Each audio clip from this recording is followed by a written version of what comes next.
Olá, amigos youtubers, sejam todos muito bem-vindos ao canal ECD Reconstrução. Galera, hoje estamos indo para a segunda parte da palestra de canários ágatas com o Rodrigo Rezende Albuquerque, beleza? Um grande criador, grande campeão na raça, beleza, meus amigos? Palestra que foi ministrada no grupo Formando Canaricultores, WhatsApp e Telegram. Desde já agradeço a todos os moderadores por essa iniciativa excelente na canaricultura brasileira. Beleza? Vamos embora para a palestra, meus amigos. Vamos lá.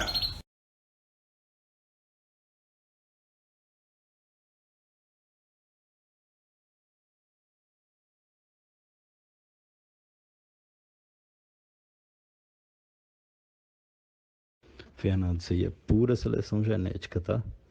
Isso aí é 100%. Isso aí não tem. Você vai ter que procurar os canários com essas características aí acima e cruzar entre eles para começar a nascer uns filhotes, tipo essa fêmea aí, olha. Essa fêmea aí tem um peito fechado até o centro do desenho, ó.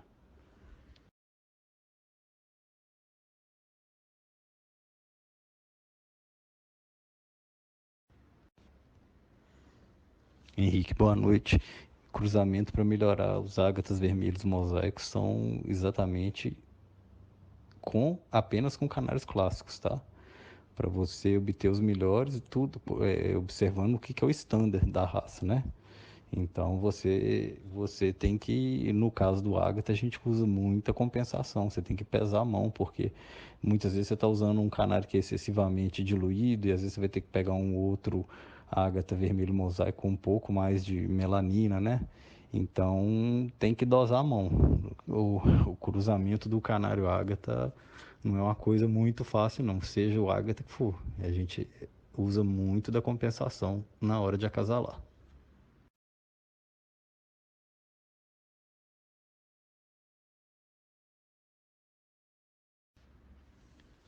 Amigo, já usei muito, havia 5 anos que eu não usava, e no ano passado o criador Marcos Caneiro me arrumou um canário portador de topázio, que era filho de topázio meu que ele tinha pegado comigo para fazer uma experiência. Então ele me passou esse canário, eu usei ele esse ano novamente, tirei essa fêmea linda aí, ó, que eu mostrei aí. Mas eu particularmente não uso mais. Eu não uso por uma questão também de espaço, tá? Eu crio em apartamento, então aqui eu só posso fazer um número máximo de 40 gaiolas. Então não dá para não dá para ficar enchendo com muito portadores, porque eu tenho a série completa. Então isso já me rouba bastante gaiolas, né? Então, trabalhar com mais portadores ainda diminuiria meu espaço para as aves puras. E eu esse ano ainda embarquei na criação, no ano passado, desculpa, eu ainda entrei na criação dos canários cobre e mosaico, então aí que não vai dar mesmo para eu fazer os portadores. Eu fiz esse casal para brincar, esse que eu te mostrei aí com essa filha aí.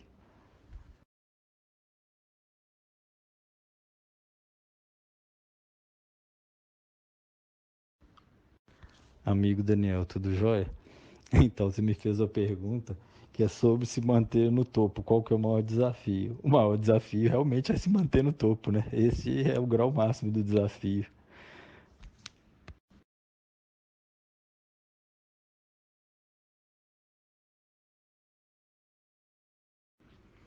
Porque é uma cor que é muito bonita, né? Cada vez mais tem mais criadores e cada vez mais criadores com aves excelentes, né? Temos excelentes criadores de topázio. E é uma cor disputadíssima, muito acirrada, né? Muito acirrada mesmo, principalmente o vermelho mosaico, que é a paixão aí de todos. Então, é isso. Tem que conhecer bem as características para tentar não derrapar na hora de selecionar os casais, né?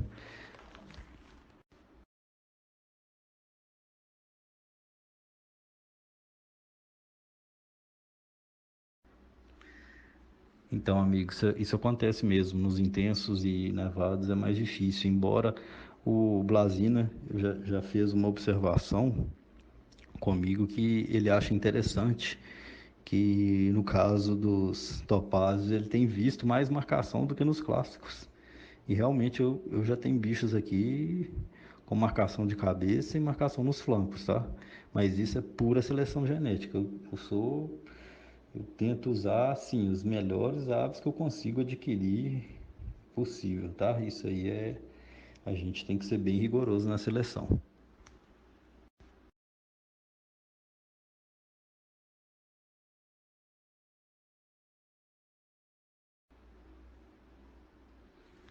Júlio, o nível aqui é muito alto, para te falar a verdade. Eu acho bom que isso aconteça e eu até chamei a atenção, mostrei isso para o Paulo Loff essa semana, mostrei para alguns amigos meus que eu tive alguns espanhóis, alguns italianos que me adicionaram num grupo de WhatsApp da Europa lá dos campeões dos Ágatas Topazos. Então eles me incluíram lá e eu estava mostrando as mensagens para eles. Eles estão, tem cor que eles dos vermelho intenso, por exemplo, lá eles estão maravilhados com os bichos que eles não conseguem vermelho intenso com a marcação dos bichos que eu estou conseguindo aqui.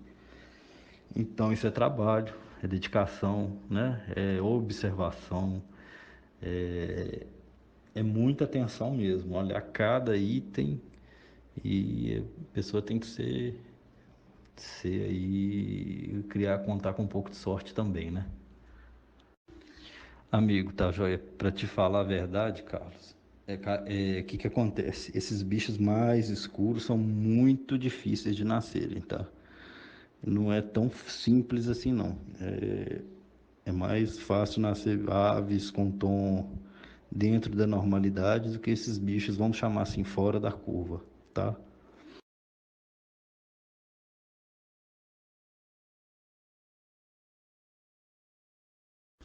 Amigo, em relação à envoltura e banho de sol, eu não acho que isso é seleção genética, tá? Essas interestrias luminosas, é lógico que a gente sabe que banho faz muito bem pro pássaro, né? A ave limpa, ela tem outra apresentação, mas não acredito que melhore a envoltura, não. A envoltura para mim é simplesmente seleção genética, tá? E o que pode acontecer, um canário que fica lá torrando o sol, desde que não falte água, né? É que vai começar a detonar o lipocromo. O lipocromo não vai ficar legal, não. Então, ao meu ver, posso estar errado. Se tiver algum juiz aqui, algum amigo juiz aqui, né, assistindo a palestra, puder dar alguma, né, acrescentar o que a gente está falando aqui, mas para mim é simplesmente seleção genética.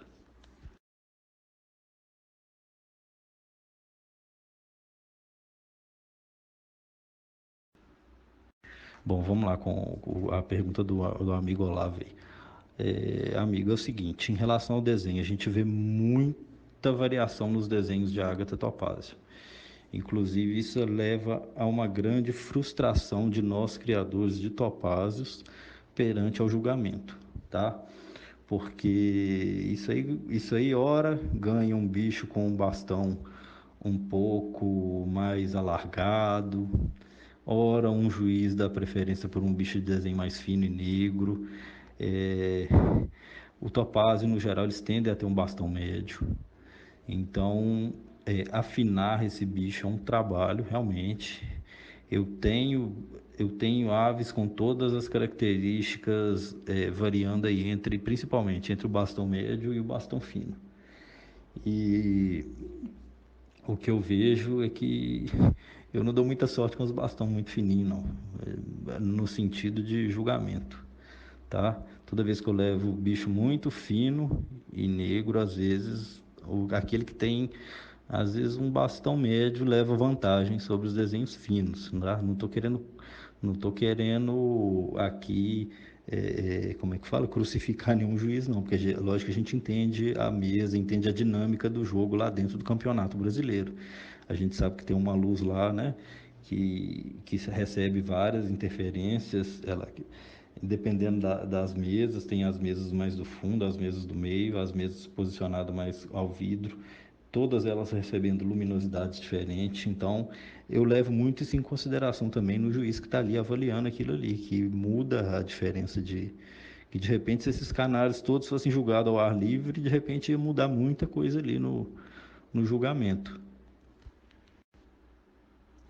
Outra coisa importante em relação ao desenho é que o desenho deve ser completo, né? Desde a cabeça, pescoço e dorso. Não deve haver ali falhas, sabe? Não deve haver falha de desenho. Então a gente vê às vezes muito canário indo também para o concurso faltando aquela região ali, ou então até com excesso de melanização na nuca também, que dá um borrão. Então aquilo ali também é penalizável, tanto a falta quanto aquele borrão. Então quer dizer, o bicho tem que ser fino, entrecortado, com esse desenho mantendo-se desde a cabeça, no pescoço, né, e no restante do dorso e flancos e por aí vai.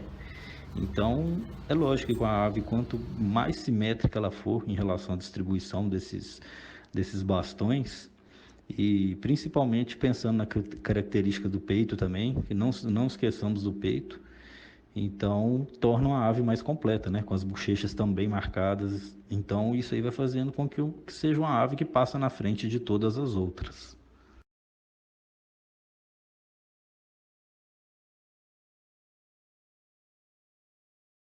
Daniel, existe essa tendência dependendo do canário que você usou, né? Do que você vai usar. Eu tenho fêmeas aqui excelentes, assim, de um lipocromo vivo mesmo, sem fel, mas considerando assim em linhas gerais, realmente a fêmea tem mais fel sim do que o macho, tá? Mas quando você chega num nível de seleção que você já tem aqueles bichos com a pureza de lipocromo, tanto macho quanto fêmea, isso aí começa a diminuir. E tanto que são esses os canários que geralmente ganham o brasileiro, tá?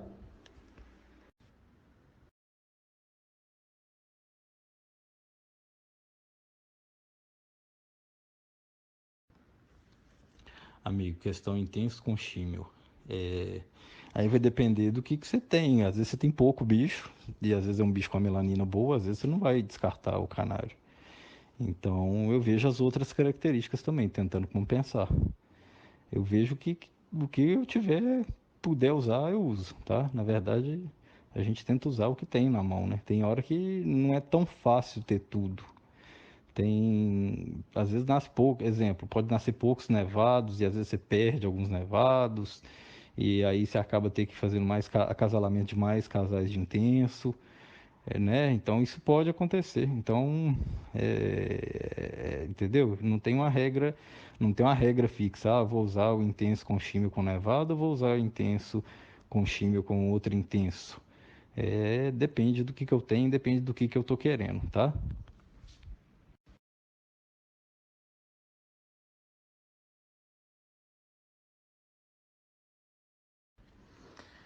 Amigo, para mim cria bem, como eu expliquei aí antes, eu crio em apartamento, eu só posso fazer 40 casais. E entre esses 40 casais aqui eu uso, né, eu distribuo entre toda a série, inclusive, né, normal, marfim, intensos, mosaicos e nevados. E eu ainda me aventurei nos cobre mosaico esse ano, então tem que distribuir os casais ao longo dessas 40 gaiolas. Então eu não tenho nem espaço para usar ama seca. Então, a meu ver, cria bem sim. Minha média da minha criação, já de uns 4 a 5 anos para aqui, vem em média de 5,5 a 6, tá?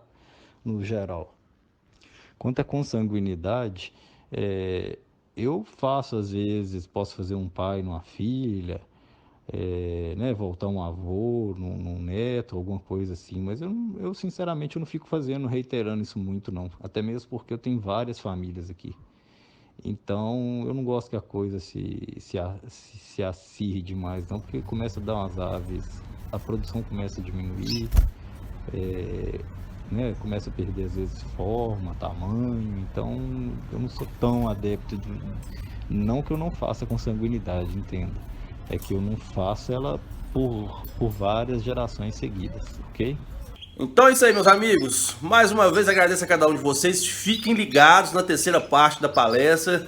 Penso que está ajudando muitas pessoas na criação de canários ágatas, principalmente os iniciantes. Beleza? Amigos, até mais. Fiquem com Deus. Tchau. Fui.